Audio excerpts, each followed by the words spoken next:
Hello, everybody, and welcome to the final episode of At the Coalface Live for 2021. It is Friday, the 31st of December, 2021. At least it is here in ANZ. So it's very exciting to be with you for this last episode of the year and really looking forward to 2022. I think there is a lot to be excited about in 2022, despite all the uncertainty, despite all the challenges, despite all of the uncertainties that we faced in 2021.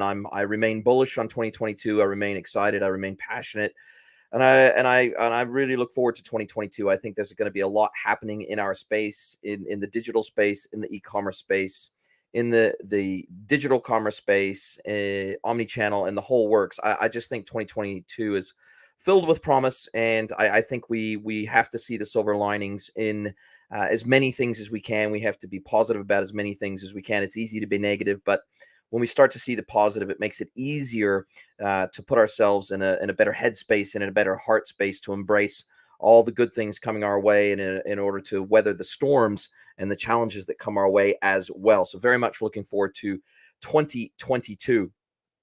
Now, what I would typically do is I would cover the week's news on these broadcasts, is how I would typically do it. However, as this is the last episode of At the Coalface Live for 2021, I wanted to run a slightly different format.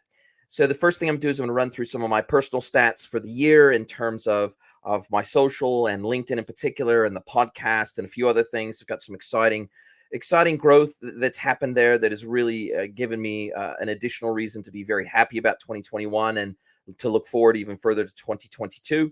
And then I also want to get into what I saw as some of the hot topics that we covered off and main themes that we covered off in 2021, both in terms of the live and in terms of my other content, and in terms of some of the trends and topics that I was seeing as we rode through the 2021 year. And I've broken the year into the first half of 2021 and the second half of 2021. And then I'm going to get into some of the key topics and subject matter that I think are likely to be big topics of conversation in 2022 around digital, e-commerce, omni-channel, VR, etc. So I will just jump straight into a few key things that I found very interesting around myself and around, I guess, what you'd call my personal brand, or at least the content that I'm putting out there, and hopefully the type of content that is starting to really resonate with the audience that gathers around my content, and that I'm super grateful for. Obviously, you don't have to choose to spend your time with me, but you do choose to, and I super appreciate it. I don't take any of this for granted. I super appreciate it. So if we look at my LinkedIn stats and for 2021, and I used the Shield app. So this is Shield Analytics.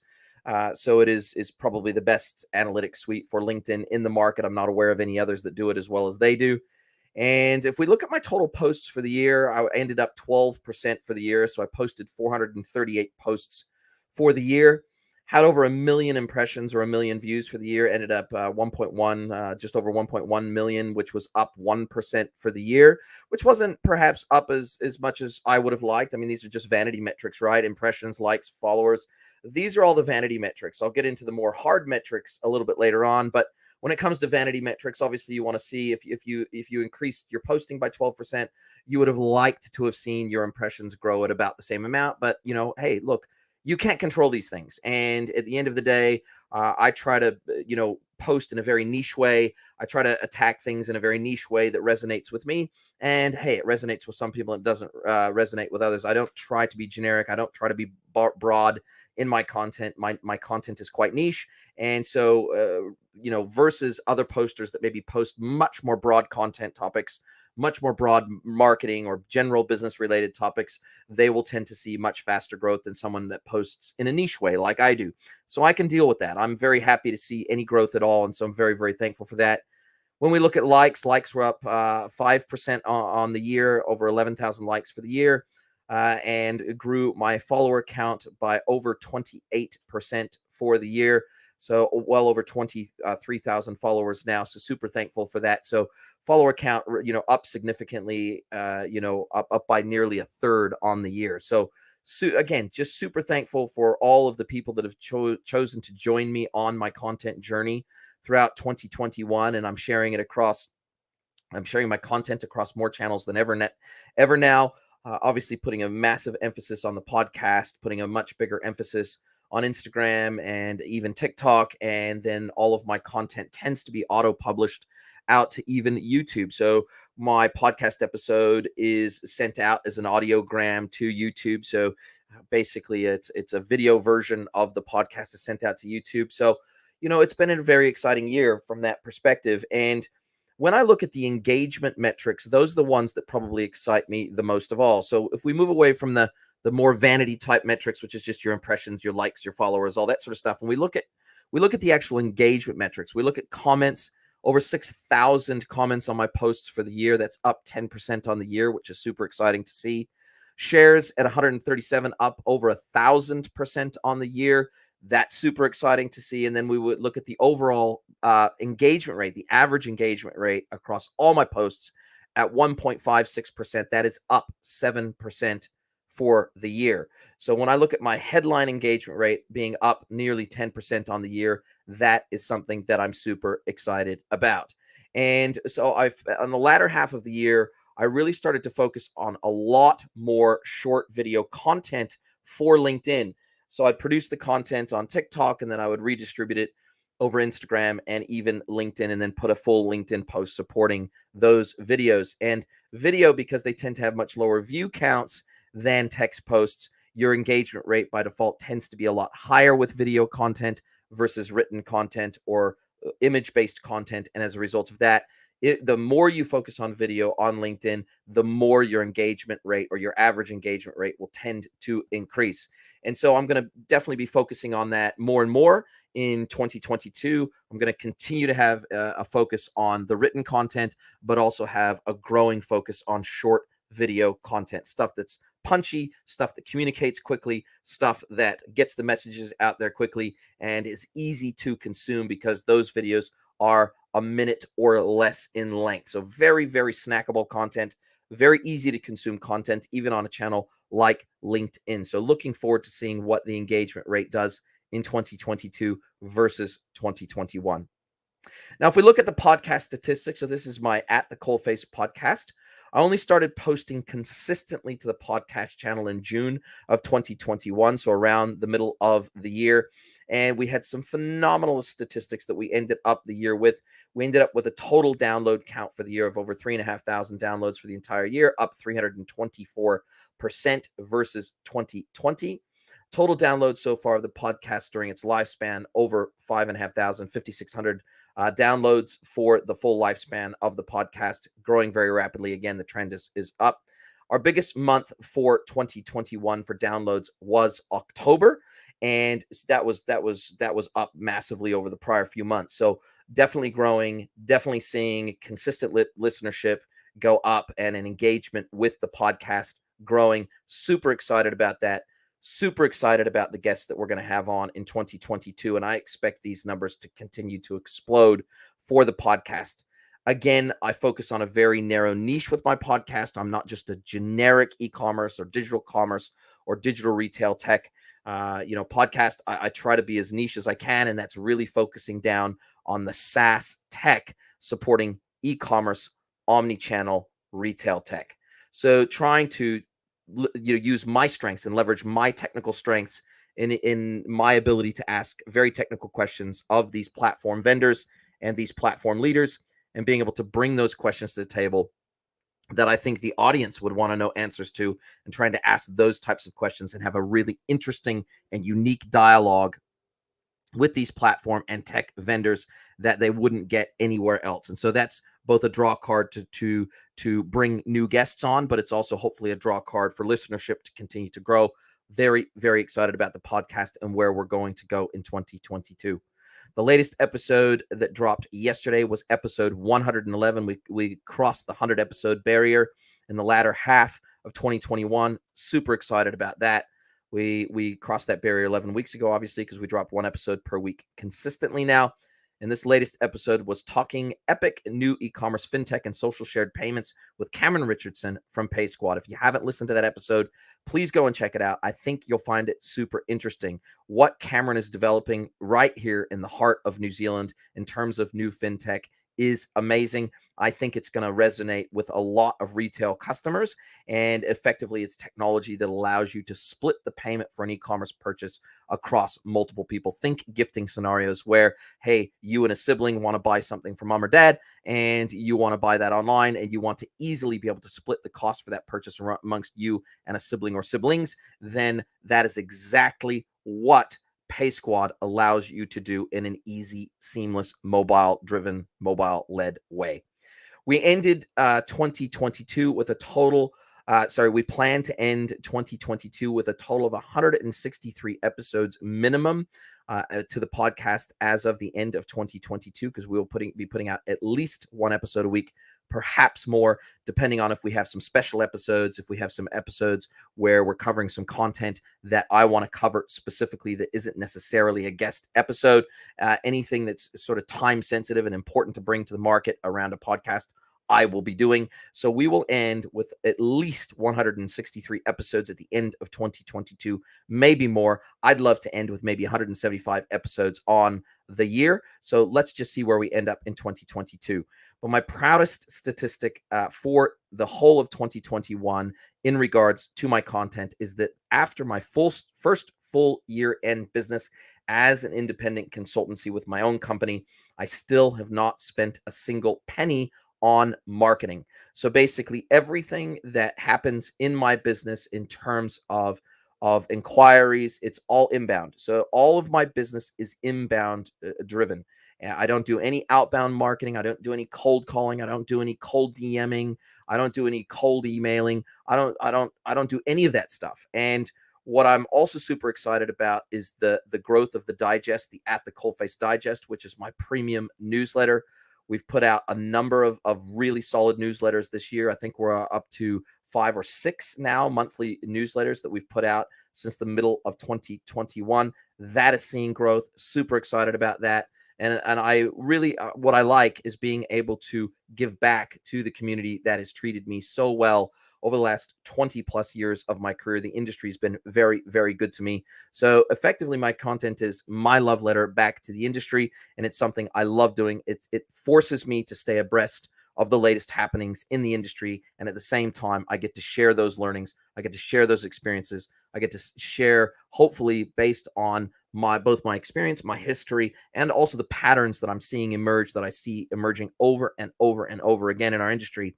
I'm hopefully able to bring those unique insights to you guys and share them with you. So that for me is the most exciting part of the year. I've now ended up the year, my first full year in business as an independent consultancy, and it has been a wild ride in 2021. I have some amazing clients, love working with them, and again, that has all been inbound driven. So super thankful for that. Super thankful for everything that's happened this year in my own business and from a content and from a community perspective, because I now have one of the best, in my opinion, one of the most amazing communities on the internet that interacts with my content, that shares their thoughts with me when I share my thoughts with them. And it is awesome to have you guys along for the ride. Now, if we look at hot topics for 2021, these are some of the things that I saw, particularly in the first half of the year, that got massive traction. Now, I probably don't need to say this, but the number one overarching topic of the year that seemed to impact almost everything else was, of course, COVID. But more importantly, government unpredictability around how governments around the world were going to respond and react to COVID, in and out of lockdowns, in and out of closures, in and out of masking, in and out of forced vaccinations. Well, not out, but in forced vaccinations, and a whole lot of other things happening around the world. The overarching macro event affecting, each of our lives every single day, and in fact, affecting the government, affecting business, affecting almost every single thing that we do, was COVID. So I don't think that's going to be any news to you guys. You will have been experiencing it every single day. And because of that continuing uncertainty, e-commerce continued to grow very, very rapidly right throughout the whole of 2021, as did recognition in the market that businesses and brands that do not have a strong e-commerce play, a strong digital commerce play, a strong omni-channel commerce play, we're always, always, always going to end up the year in a weakened position versus those that did. Now, that makes complete sense as these retail chains and retail stores and retail estates were shut down, malls were shut down, businesses were shut down, physical businesses were shut down and could not trade.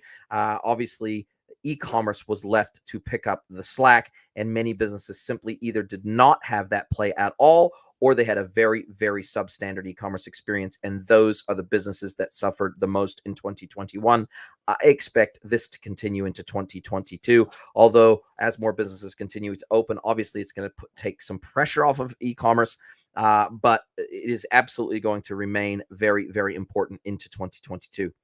Now, the other thing that we started hearing a ton more about in the first half of 2021 was the death of third-party cookies and all of the iOS privacy changes coming down the pipe, along with their impact on marketing, CAC, customer acquisition costs, remarketing, what solutions look like, impacts. We all started to realize that these changes really impacted the weakest brands the most. Those individual brands who don't really even have a brand, that relied on selling third-party goods in a Me Too fashion and tried to simply sell them the cheapest of anybody else, and those brands that relied on cheap acquisition-based marketing through Facebook and Google and the like. Well, as these channels started to be less effective and brand started to come to the fore, the weaker brands or the no brand name brands really started to struggle as CAC. So customer acquisition costs continued to accelerate radically, particularly into the last half of 2021. The inflation rates across Facebook and Google is just phenomenal.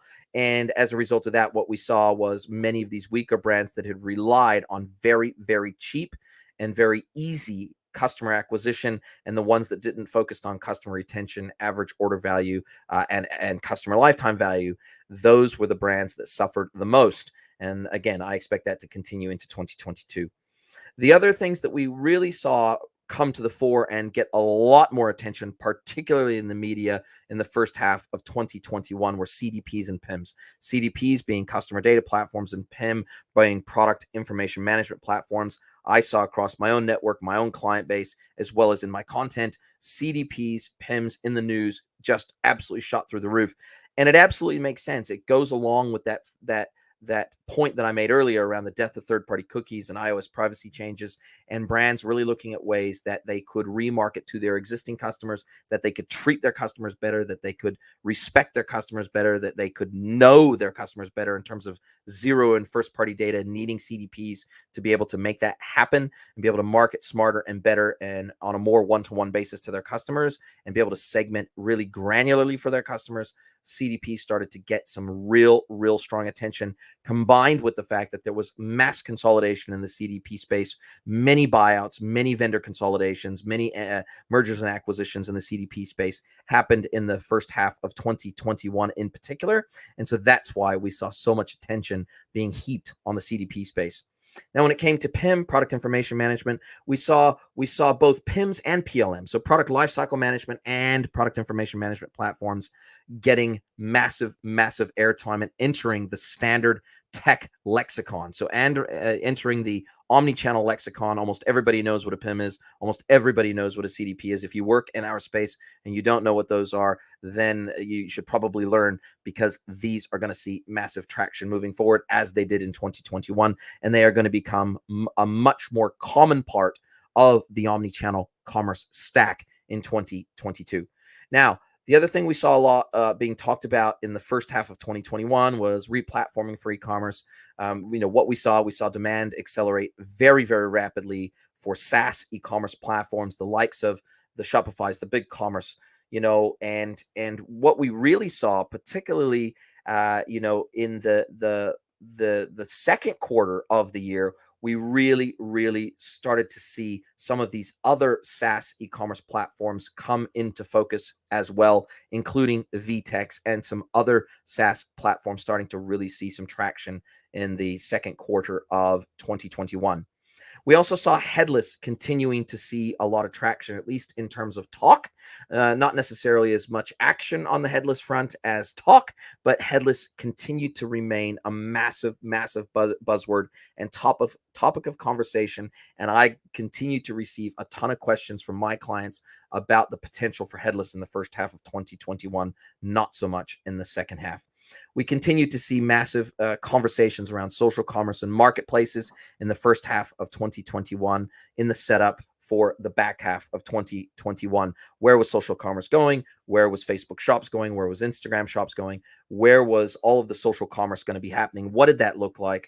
What was Carded going to be doing? What were some of the other new technologies coming to market going to be doing in the last half of 2021? That was on everybody's lips in the first half of 2021.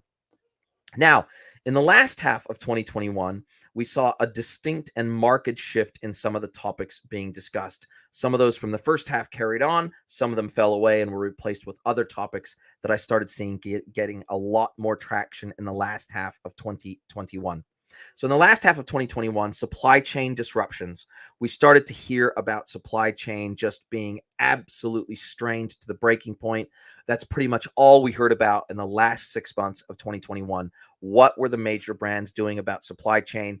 We heard about Amazon making its own shipping containers. We heard about Amazon and Walmart chartering their own container ships to get goods around the world, and as well as Target chartering their own container ships to get goods around the world because supply chains were so compressed, and they were seeing such challenges in ports around the world, particularly in Long Beach and other major ports in the United States and abroad. We were seeing strained relations between China and the rest of the world, and we were seeing that strain bearing itself out, not just due to COVID, but also political strain and political strife and political challenges arising between China and the rest of the world, having a dramatic impact on supply chains around the world. But it wasn't just China. It was all major manufacturing points around the world having massive supply chain issues, getting raw materials in, getting finished goods out, and getting them to their final destination. We saw Amazon doing really crazy things like shipping into really low demand ports in, say, Washington and Oregon, and then trucking goods down into California because they just didn't want to shag around with the ports in Southern California and deal with those issues of containers sitting on the docks for weeks at a time where they couldn't get their goods out. We're seeing some really, really creative moments in supply chain, but in terms of topics of discussion, supply chain absolutely almost kind of took over. It from a business perspective, supply chain kind of started to displace COVID as the main topic of discussion for the last half of 2021. We started to see the discussion around customer retention, average order value, and customer lifetime value really come front and center. We started talking less about the impending death of third-party cookies because Google's pushed that out a little bit in terms of timing. We don't have an exact date for when they're going to put the final bullet in the head of those cookies, and when Chrome will finally not support those anymore, etc. But we know that it's coming. And so brands have accepted that that's coming. They have accepted that they're going to have to live in a much more privacy-centered world, and they're going to have to live in a much more challenging world as it comes to tracking their customers and tracking, more importantly, attribution. Being able to track attribution from where a customer originally starts and tracking them across their entire life cycle with your business is going to get much, much harder. Even being able to understand how they're interacting with your emails is going to get harder with the advent of much, much greater privacy controls in iOS. So that is going to become much more challenging. And I think brands, particularly in the last half of the year, started to come to grips with this. They started to accept that. They started to accept that they couldn't trust the open rates that was showing in their email marketing platforms, their marketing automation platforms. They started to realize they couldn't trust those metrics anymore. They couldn't trust those necessarily, even those click-through metrics anymore. There was a lot of data around email that they couldn't really trust anymore. And so what they had to start looking at was what were the actions that were taken off the backside of emails when someone clicked on a link, and then when that link took them to their website or to a landing page, etc., what were the actions that they took after that? And so true attribution is starting to become murkier and more challenging than ever before. It used to be you could pretty easily track someone right from when they clicked on any one of your campaigns that happened almost anywhere on the internet, right through to when they visited your website and or purchased through your website. You could, from an attribution perspective, you could kind of have, a relatively high amount of visibility across the entire retail purchase funnel. B2B has always had challenges around this. They've always had challenges around attribution, particularly in dark social and across channels where a lot of B2B buying conversations take place. You can go and listen to Chris Walker on LinkedIn. You can look at his content from himself and Refine Labs. But suffice it to say that B2B, a lot of these conversations around buying decisions are taking place outside of trackable channels. So they're taking place in Slack channels. They're taking place inside closed, Facebook groups. They're taking place in emails where somebody's sending someone else that they know a piece of information. They're taking place in chat groups. They're taking place in Discord channels where you are simply not able to track how people found out about your brand or how they came to engage with your brand. In B2C, we're now starting to see similar challenges around attribution as cookies start to go away and as privacy initiatives by the major tech companies start to bite. We are starting to see similar attribution challenges across the entirety of the funnel. Thus why zero and first-party data on your existing customers and your prospective customers, when they start to engage with your brand on owned channels, collecting and organizing and utilizing and leveraging this data is more important than ever before as the age of attribution becomes just simply harder and in some cases absolutely impossible like never before. So that's why we started to see in the last half of 2021 much more discussion happening, particularly from the experts across the whole of LinkedIn, starting to talk about how can we leverage zero and first party data to improve customer retention, to improve average order values, to improve customer lifetime value. And that is an exciting discussion for me to see. I actually think that these privacy changes are forcing marketers to get smarter and better, and not to simply use tools by Google and Facebook in an acquisition focused way. They're using those channels now to distribute content that is branded content in a much smarter way. And I'm seeing some very, very smart plays by many brands out there, and it's super exciting to see. Last half, again, CDP and PIM continue to get big airtime, particularly as some big CDP acquisitions happened in the latter half of the year.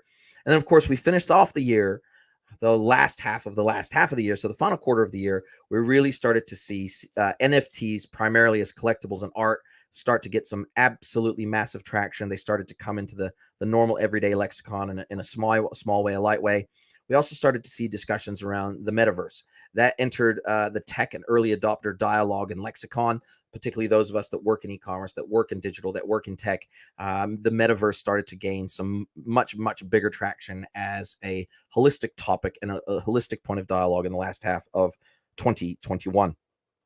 Now, what are my expectations for hot topics for 2022? Well, I think 2022, particularly the first half of 2022, is still going to be dominated by super big challenges across the supply chain. And so I expect that to continue to dominate the dialogue massively across the globe as supply chains continue to reorientate themselves for an e-commerce driven world.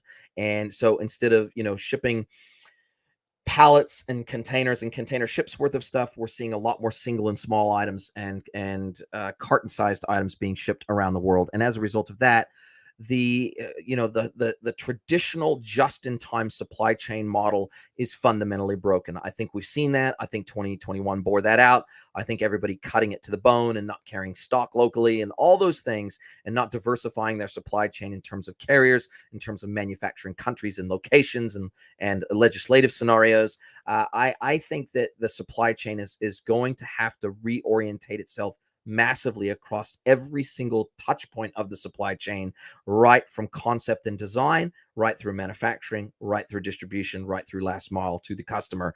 And those things are not easy. They take multiple billions of dollars worth of investment. One exciting thing that is happening is the concept of digital twins, and the likes of Google and other major players getting into the digital supply chain and being able to understand where an item is, right from the raw material through finished good, right through global infrastructure and shipping, right through the last mile delivery, and being able to track it at every point along the journey through IoT and digital twin technology. So I expect that to gain more traction in 2022, but I don't expect supply chain issues to truly be resolved anytime soon. Definitely not before 2023, 2024, because there's just so much retrofitting. We've got a very aging and aged supply chain around the world. We're relying on, a lot of older supply networks. We're relying on older train lines. We're relying on older rolling stock. We're relying on not enough shipping capability globally as globalization continues to bite globally. So look, the supply chain has got its own issues, but I don't expect those to abate significantly in 2022. But reorientation of the global supply chain will continue, and there'll be lots of discussion around that in 2022. So as part of that, sustainability will continue to be a massive point of discussion as the global supply chain reorientates itself. That's where PLM, or product lifecycle management platforms, will start to really come into their own, as sustainability continues to be a very, very hot topic into 2022, both in terms of legislation and in terms of brand power, where sustainability is a key pillar of a brand. I continue to expect Amazon and marketplaces to gain an outsized point of discussion in 2022. I expect marketplaces to continue to grow in strength and in power and in dominance in 2022. I expect Australia to continue to lead the way like they did in 2021. I expect more marketplaces to be opened in Australia than any other country in the world in 2022. I believe that was the case in 2021, unless someone else can point to some data that proves that wrong. Australia is the land of the marketplace, and I continue to expect them to dominate in that way in 2022. Now, I also expect the metaverse to enter into a much more mainstream lexicon in 2022. So we know that Apple is planning to release its own VR goggles, and I expect that to change the game. Now, why do I think that? Well, there's a lot of things happening in this space by every major tech player, but I'm just going to point out a couple. And some of these, this entire topic, particularly as it relates to Apple, came from noted futurist Robert Scoble. Now, I follow him on Facebook. He put up a Facebook post recently. I think it was about a week ago. He put up a Facebook post talking about Apple and how it is the dark horse of VR and the metaverse. And he pointed out some very, very smart points around why that is the case. Why are they the dark horse, but why will they come from behind, or seemingly from behind, and potentially come to dominate the metaverse in its first few years of life as it starts to enter the mainstream? And I'm just going to quote from him here for a moment, because I tend to agree with the vast majority of what he's talking about here in relation to Apple and the metaverse. He says, "Why am I bullish about Apple versus Meta when it comes to augmented reality and VR? Well, Apple has stores, Meta does not." And so he couches this primarily as an Apple versus Meta argument, but I think Apple's strengths can be applied to the metaverse more universally, but he's couching it primarily as in an Apple versus Meta way. So he says Apple has stores, Meta does not. Trying out things that go on your head is extremely important, according to his research. Apple has Dolby Atmos and all music in its service. Meta does not. Apple has a sizable TV content studio system that just won the top Emmy. Meta has no TV.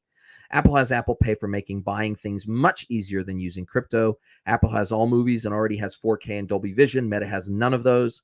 Apple has a world-class fitness service for a diverse set of exercises. Meta has almost none of that, although it just bought Supernatural and Within, which is a pretty good start on such a service. Apple already has quite an important ecosystem. Facebook has no ecosystem of hardware that people use. He says, "I'm typing to you on a Macintosh. My iPhone sits right next to me. When I visit homes, I see the strength of the ecosystem over and over. I hear that you'll be able to run a full Mac inside if you want, which you increasingly won't want over time as more and more developers move into spatial computing. Metaverse is what most people are calling the 3D internet. Most importantly, my research shows a huge trust problem, and while almost everyone is using Meta's existing services, WhatsApp, Facebook, Instagram, Messenger, etc., I hear over and over again that they don't trust Meta, particularly when I talk to them about cameras on your head, but they do trust Apple.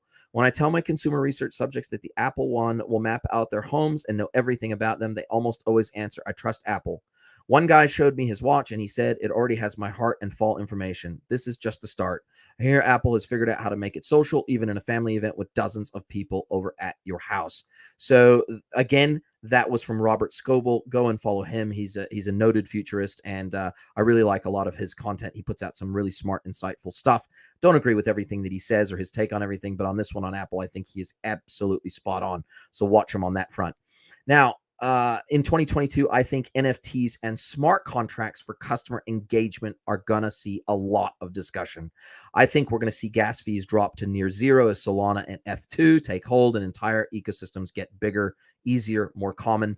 I just simply see this, I see the metaverse, NFTs, and smart contracts in particular as it relates to customer engagement and experience and loyalty. I think we're going to start talking a lot more about the smart contract aspects of NFTs versus the art and inherent value aspect of NFTs. So, look, could be wrong, but that's where I see this going as marketers start to wrap their head around the power of NFTs and smart contracts from a marketing perspective, from a customer engagement and loyalty perspective, not just from a pure economic perspective of being able to sell and trade NFTs or sell NFTs on a marketplace. I think there's much more to it than this, and I think smart marketers will start wrapping their head around this probably by mid 2022 at the latest.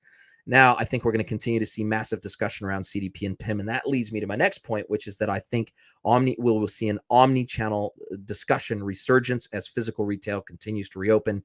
And as part of that discussion, we will continue to have major discussions in our industry around back-end systems to support front-end experiences.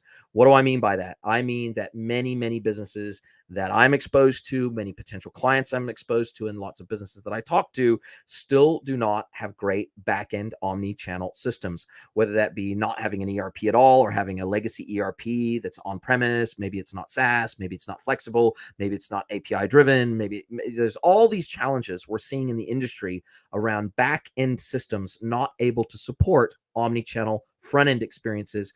And it's going to be hard enough for a business to sell across social and sell across marketplaces and sell across its own website and everything else. It's going to be hard to do that, let alone start to embrace smart contracts and NFTs without very, very good back office systems that are designed to be able to make this happen in an integrated data shareable way across point of sale and across physical and virtual environments. So I expect those topics to continue to see massive traction. We will continue to be having discussions around, privacy will continue to be discussed, and the major tech companies will continue to be using that as a selling point around their brands.